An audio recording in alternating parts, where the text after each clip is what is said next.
Maybe if he went to Iowa and met the student who works the night shift after a full day of class and still can't pay the medical bills for a sister who's ill, he'd understand she can't afford 4 more years of a health care plan that only takes care of the healthy and the wealthy.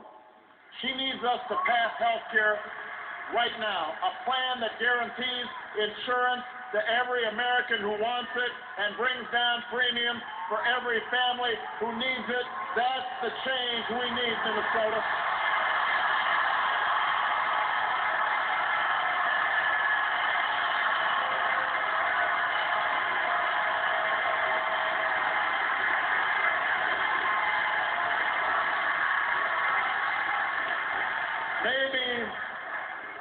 Maybe if John McCain went to Pennsylvania and he met the man who lost his job but can't even afford the gas to drive around and look for a new one, he'd understand we can't afford 4 more years of our addiction to oil from dictators.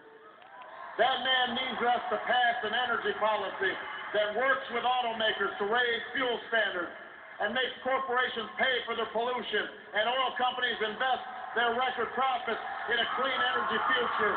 An energy policy that will create millions of new jobs that pay well and can't be outsourced. That's the change we need, Minnesota.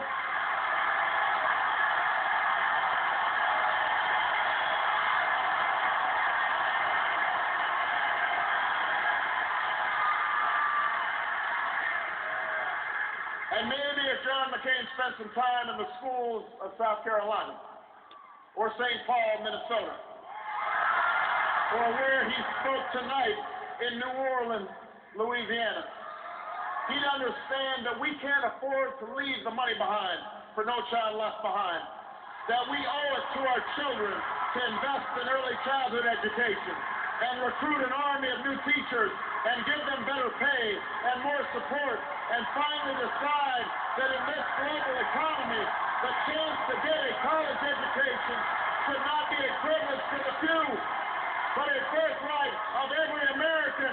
That's the change we need in America. That's why I'm running for President of the United States.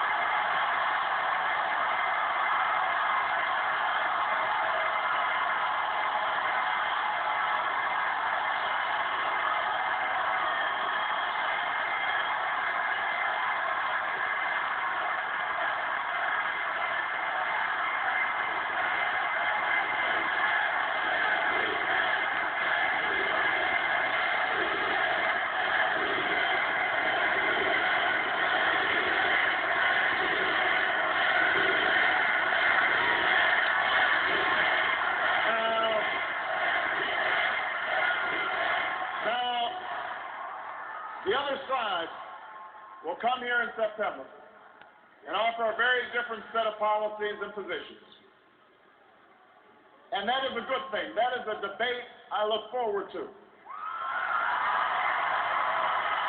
It is a debate that the American people deserve on the issues that will help determine the future of this country and the future for our children. But what you don't deserve is another election that's governed by fear and innuendo and division. What you won't hear from this campaign or this party is the kind of politics that uses religion as a wedge and patriotism as a bludgeon.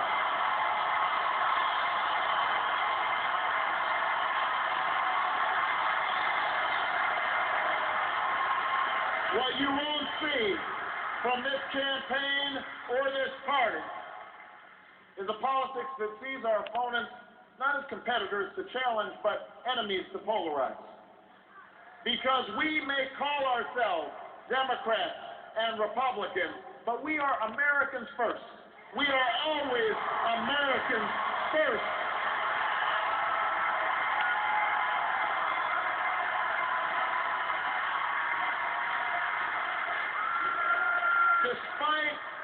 Despite what the good senator from Arizona may have said tonight, I've seen people of differing views and opinions find common cause many times during my 2 decades in public life, and I've brought many together myself.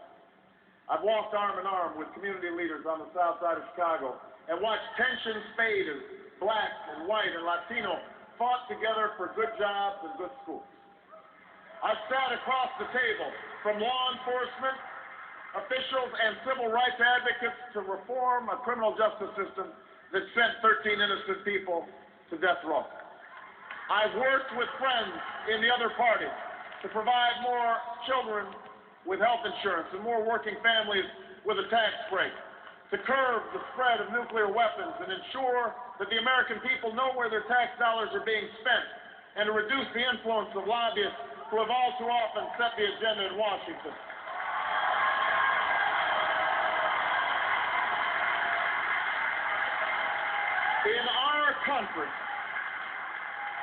In our country, I have found that this cooperation happens not because we agree on everything, but because behind all the false labels and false divisions and categories that define us, beyond all the petty bickering and point scoring in Washington, Americans are a decent, generous, compassionate people, united by common challenges and common hopes. And every so often, there are moments which call on that fundamental goodness to make this country great again. So it was for that band of patriots who declared in a Philadelphia hall the formation of a more perfect union. And for all those who gave on the fields of Gettysburg and Antietam their last full measure of devotion to save that same union. So it was for the greatest generation that conquered fear itself and liberated a continent from tyranny and made this country home to untold opportunity and prosperity. So it was for the workers who stood out on the picket lines, the women who shattered glass ceilings, the children who braved a Selma Bridge for freedom's cause. So it has been for every generation that faced down the greatest challenges and the most improbable odds to leave their children a world that's better and kinder and more just. And so it must be for us. America, this is our moment. This is our time. Our time to turn the page on the policies of the past. Our time to bring new energy and new ideas to the challenges we face. Our time to offer a new direction for this country that we love. The journey will be difficult. The road will be long.